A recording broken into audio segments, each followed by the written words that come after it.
Sabe aquela situação? Um colega que talvez nem parecesse tão bom na parte técnica, de repente é promovido?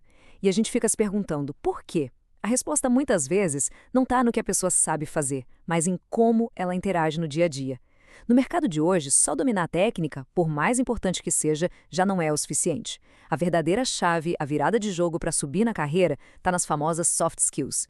Então, na nossa análise de hoje, a gente vai mergulhar nesse universo. Primeiro, vamos entender qual é o grande desafio da carreira hoje em dia. Depois, o que são exatamente essas tais de soft skills? A gente vai colocar lado a lado hard skills e soft skills para não ter mais dúvida. E, o mais importante, vamos ver o impacto real disso na hora de uma promoção.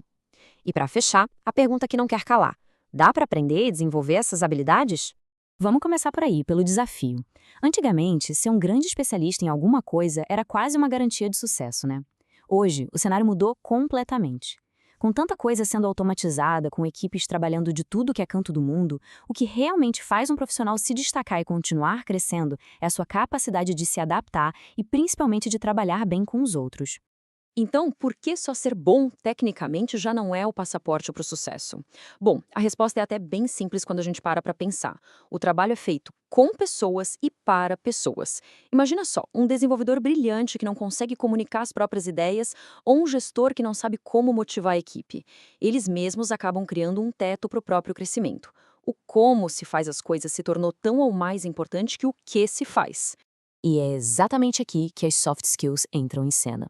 Elas são o grande diferencial. Em um mercado cheio de gente tecnicamente muito boa, são essas habilidades que vão fazer um profissional realmente brilhar e sair na frente. Mas, afinal, o que são essas soft skills na prática?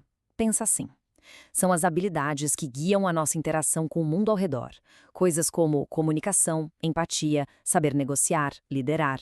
Não é sobre saber mexer num programa de computador, mas sim sobre saber apresentar uma ideia de forma clara, resolver um conflito com um colega ou engajar uma equipe inteira num projeto.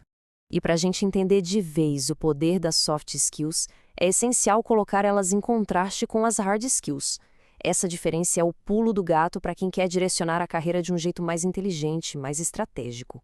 As hard skills são as competências técnicas, aquelas que a gente coloca no currículo, sabe? É tudo aquilo que se aprende em cursos, faculdade e que dá para comprovar com um diploma, um certificado. Programar em uma linguagem específica, ser fluente em inglês, operar um equipamento.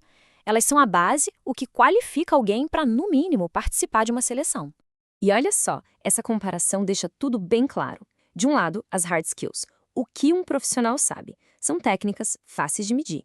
Do outro lado, as soft skills, como ele usa esse conhecimento no dia a dia com os outros, são interpessoais, desenvolvidas na prática.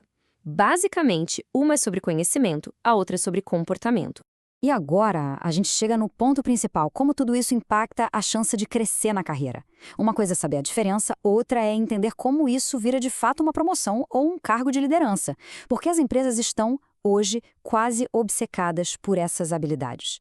A real é que as hard skills colocam o profissional na sala de entrevista, mas na maioria das vezes são as soft skills que garantem a vaga. Recrutadores procuram o tempo todo por sinais de boa comunicação, de colaboração, porque eles sabem que um funcionário que é um gênio técnico, mas que não sabe se relacionar, pode afundar uma equipe inteira.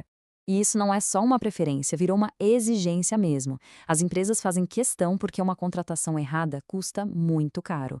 Um líder que não sabe dar um feedback, por exemplo, pode desmotivar um time inteiro, pode levar gente boa a pedir demissão. Por isso, para cargos de mais responsabilidade, ter soft skills bem desenvolvidas já é pré-requisito. E depois de contratado, o valor disso fica ainda mais nítido.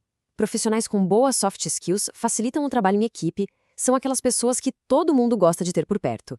Eles melhoram a comunicação, fazem as ideias circulares, eles naturalmente impulsionam a liderança, que é o caminho direto para cargos mais altos. E, claro, se adaptam melhor às mudanças, o que é essencial para sobreviver e prosperar em qualquer mercado. E tudo isso nos leva, então, à grande questão. Já que essas habilidades são tão valiosas, tão procuradas, é algo que se pode aprender?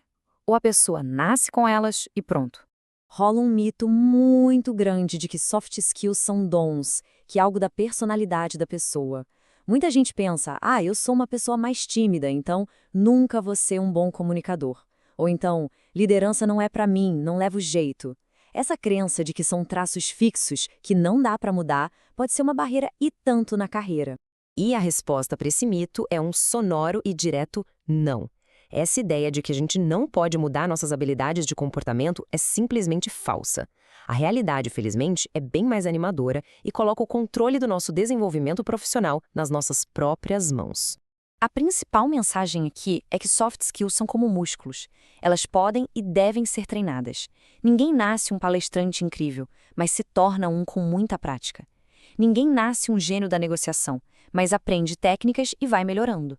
O desenvolvimento interpessoal é um processo, é uma jornada, assim como aprender qualquer habilidade técnica. Bom, a gente viu o que são as soft skills e por que elas são tão importantes para a carreira. Agora, a reflexão final é mais pessoal. Olhando para os próprios objetivos, qual soft skill, se fosse desenvolvida a partir de hoje, abriria mais portas? Seria a comunicação, para conseguir apresentar melhor as ideias? Seria a liderança, para assumir de vez aquele projeto? Ou a inteligência emocional, para lidar melhor com a pressão do dia a dia? A escolha de por onde começar pode ser o que vai transformar toda uma trajetória profissional.